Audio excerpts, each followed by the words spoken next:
This is Alissa from Alissa Beth Photography and Inside the Box. I just wanted to give you a quick tutorial on how I save things for print and to be shown on the internet.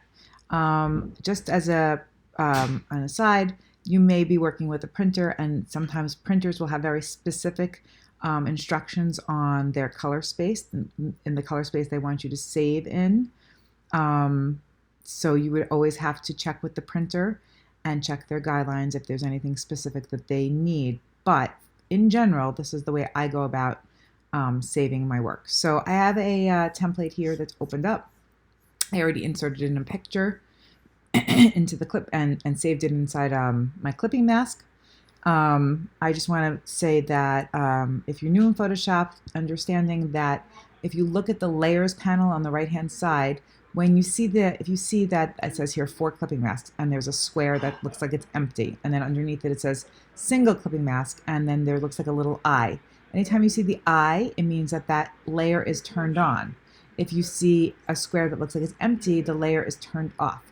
Whatever it is that is turned on and that you can visibly see on your screen when you go to save is what will be compressed together into a JPEG, and that's what you'll be seeing in your print. So, for example, let's say I wanted to change the background and I didn't want to save it with this blue background, but I want to save it with this background here. I have to make sure my blue background is turned off. Let's say I wanted the naughty and nice words to be on my actual picture. I have to make sure that that is turned on or turned off. So what I do now is I've decided I want to use the white background and no naughty and nice. I'm going to go to File, and I'm going to go to Save As. If I save it as Photoshop, that means I'm saving this entire project as a .psd file, and that would be so that you could go back in and you can save. You'll be able to see all the layers, and you'll be able to go back in and re-edit it. But for print, what you want to do is click here and get your drop down. I go to JPEG and see how it says here that embedded color profile. I click, make sure that that's on. If you want the colors, you want it to be sRGB, so that's the way that will look very good on a computer screen.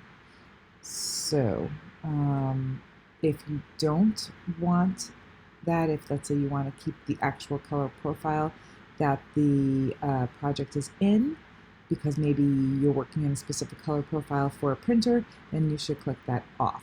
But I want this to look good on the computer screen, so I am going to embed the color profile as sRGB. And press save. And I'm going to keep my quality as 12.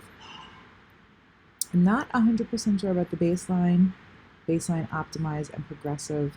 I tend to just leave it progressive and it seems to be fine. So this is how I do it. I press OK, and now I've saved my template. If I want to go back and save it again with the blue background, I have to go through the entire process again. Just want to show you a couple other things in case you're interested. If you press image on top, you can look at the mode. That does tell you that I'm working in RGB color space and that I'm an 8-bit channel.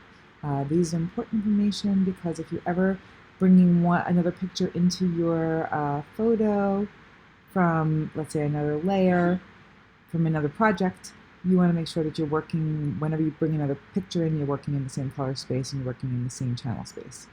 If you want to find out what the size is, you can press image size, and you'll see that the image size is here at 300 resolution, 300 pixels per inch, and my width is 500 and over 3321. This is a very large project, so this could be blown up pretty large.